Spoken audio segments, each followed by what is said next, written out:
Hello kids. This story is called Listen, Buddy.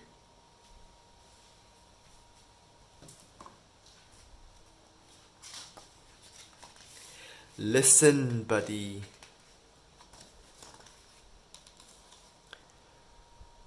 Buddy's father had a beautiful big nose. He was a great sniffer.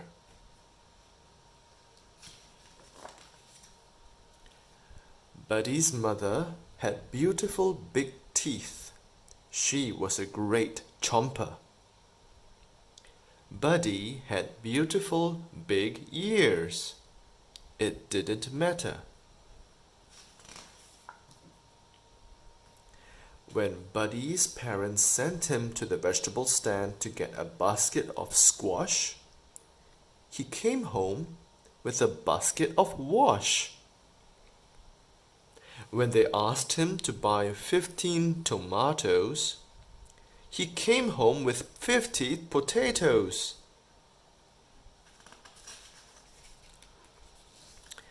Buddy's father said, "Listen, Buddy, will you please bring me a pen?" "Who?" asked Buddy. "You," said his father. "Will you please bring me a pen?" "A what?" asked Buddy. "A pen," said his father. "Will you please bring me a pen?" "Sure," said Buddy. Buddy's father said, "Listen, Buddy."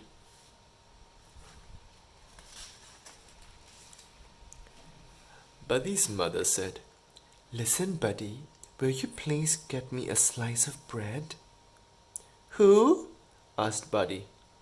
"You," said his mother. "Will you please bring me a slice of bread?"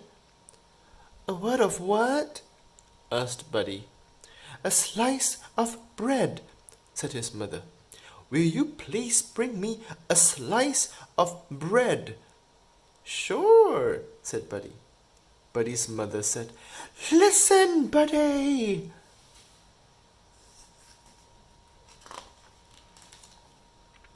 Somehow, Buddy's mind was always wandering too far, away from those beautiful ears. His parents tried yelling, "Listen, Buddy." They tried whispering, "Listen, Buddy." Nothing worked. One day, Buddy got permission to go for a long hop. He had never before been allowed to go beyond the vegetable stand. "Listen, Buddy," his parents warned him. "Just remember that at the end of the road, there are two paths. The path to the left will lead you around the pond and back home. But the path to the right will lead you to the cave of the scruffy varmint. And that scruffy varmint has a nasty temper, so be sure to take the path to the left." "Right?"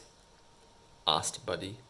"Left," said his parents. "Right," said Buddy, and with a salute of his paw, he hopped away.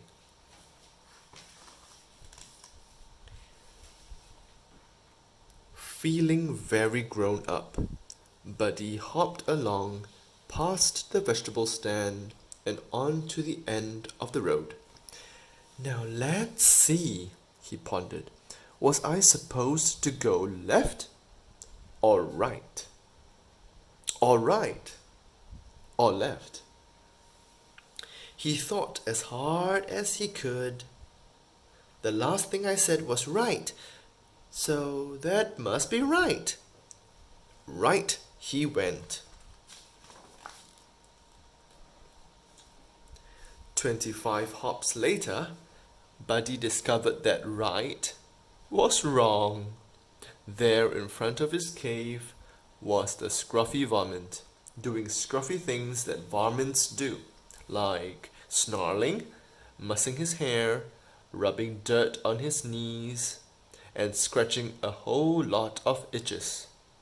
At his feet was a large soup pot. "What are you going to do with that soup pot?" asked Buddy. What does one usually do with a soup pot? Bake pie? Replied the scruffy varmint, not too kindly. I'm gonna make some soup. Some what? Asked Buddy. Soup, snarled the scruffy varmint.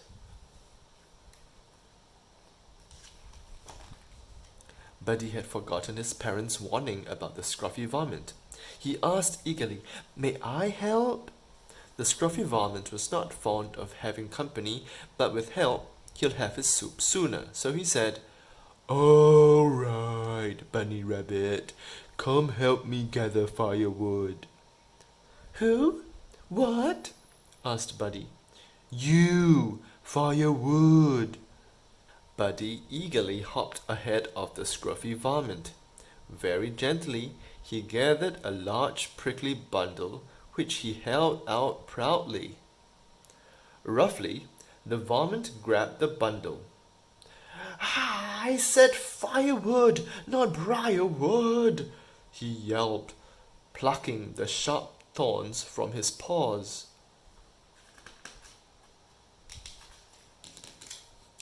Later, when the pot was filled with water, the scruffy varmint lay against a rock, licking his paws and barking orders. Hustle, Bunny Rabbit, get the flour. Yes, sir, said Buddy. Buddy got flowers. 5 pinches of salt. Yes, sir, said Buddy. Buddy got 5 inches of salt. 15 tomatoes. Yes, sir, said Buddy. And Buddy got 50 potatoes. And a big load of squash. Yes, sir. And Buddy got a big basket of wash. The scruffy varmint rose and gave the soup a stir. He took a taste. It tasted a little like, well, a little, maybe it needed some pepper. Bunny Rabbit, get the pepper from the left side of the kitchen sink, the varmint growled. Who get the what from the where side of the where what? Asked Buddy. The scruffy varmint repeated. Who get the what from the where side of the where what? Oh, never mind. He stalked into the kitchen and got the pepper himself, and sprinkled it onto the soup. There, he snarled. Now, Bunny Rabbit, put the soup on the fire.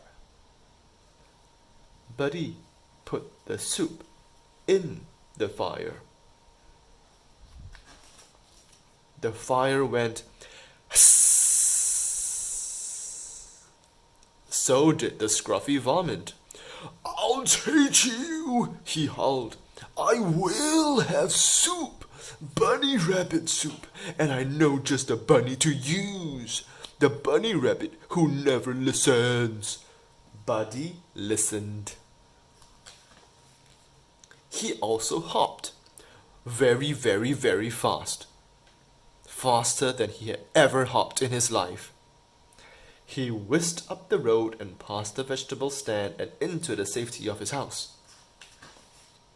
And a little later, when Buddy's parents asked him to bring a pan and a slice of bread, Buddy listened.